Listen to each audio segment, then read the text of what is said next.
Hi everybody, welcome to Cage Minds. UFC 133 has came and passed. We're going to review the action and tell you how my predictions did. Let's get right to it. The first fight was Rafael Natal versus Paul Bradley. Our pick was Paul Bradley.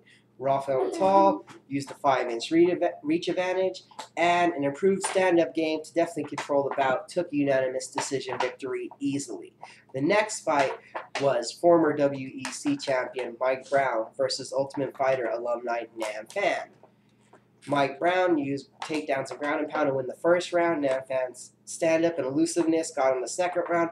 The third round was again controlled with takedowns and ground and pound by Mike Brown, as Mike Brown achieved the victory. The third fight that happened was Johnny Hendricks versus Mike Pierce. Our pick was Johnny Hendricks. He took a close split decision victory, showing a broader horizon of striking abilities using knees, crisper, tighter punches, as for Mike Pierce was just going for huge haymakers, trying to win the knockout. The next fight that occurred was Ivan Menjivar versus Nick Pace. Our pick was Ivan Menjivar. The first round was totally controlled by Nick Pace as he gathered a takedown, was able to get Menjivar's back, was trying to sink in a rear naked choke, had Menjivar in a really bad position. Menjivar survived though. Won the second round with his stand-up, and the third round, as he controlled about 80% of both of those rounds, he took a split decision victory as well. That took us from what happened on Facebook. Now we're moving on to Spike fights. First fight that was on Spike put Chad Mendes, a member of Team Alpha Male, versus Brazilian Jiu-Jitsu ace Ronnie Yaya. Our pick was Chad Mendes. He was totally dominant. His stand-up was much more crisper. His takedown defense was superb. He did takedowns and ground and pound at his own will, controlled all 3 rounds, unanimous decision victory for Chad Mendes. The main event of the Spike fights pit Matt the Hammer Hamill versus the Mauler, Alexander Gustafsson.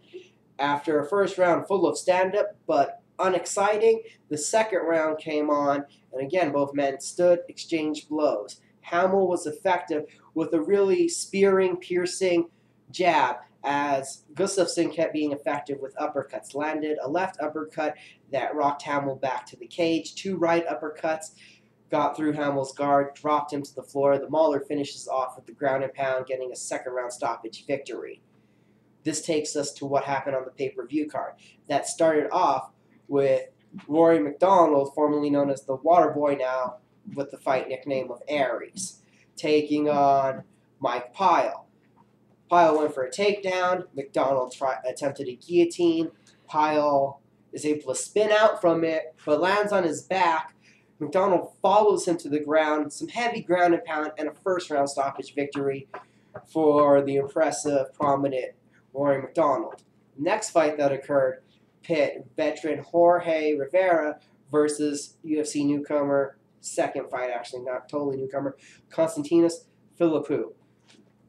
I thought that Rivera would have a strong advantage in this fight. That was my pick. He was not successful.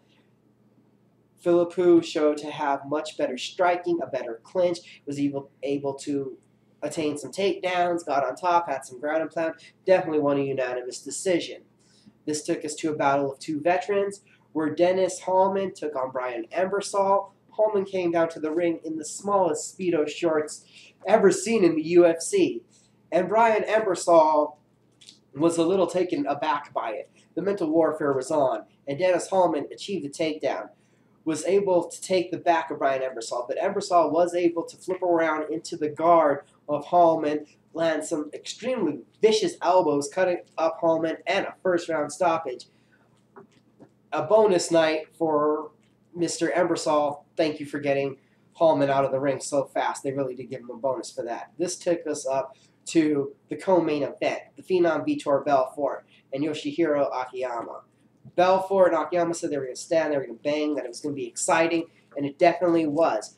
Belfort with a thunderous left hook that clipped Akiyama in the temple, then hopped on top like a shark smelling blood in the water, finished out with the ground and pound. KO of the night award to Vitor Belfort. Nice victory.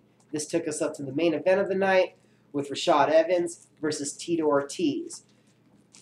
Tito Ortiz started off the bout looking strong, actually landed the first significant strike of the bout, landed the first takedown of the bout, but really didn't do any damage with it. By the end of the first round, Rashad Evans was on top using his ground and pound. To the second round, where Rashad shot in for a takedown, Tito attempted a guillotine. After some scrambling, Rashad was on top with his ground and pound. Tito attempted to roll under for a leg lock. After some more scrambling, Tito is on his knees up against the cage. Rashad Evans lands a tremendous knee strike to the solar plexus of Tito Ortiz. You can see all the air just come right out of Tito and the wind out of his sails. Rashad Evans with some tremendous ground and pound and the stoppage victory in the second round. So our picks, our predictions, we were 8 right and 3 wrong, as I was wrong on Mike Brown winning, Rafael Natal, and Konstantinos Philippou, right on all the other fights. What ramifications does this hold? Well, for Rafael Natal, he gets a monkey off his back. He got his first UFC win. Mike Brown isn't quite done yet, was fighting for his career.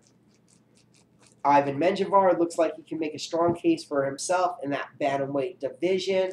Johnny Hendricks is ever improving in the welterweight division, and so is Brian Embersall and Warren McDonald. George Rush St. Pierre seems to have a long line of contenders for his belt building now again.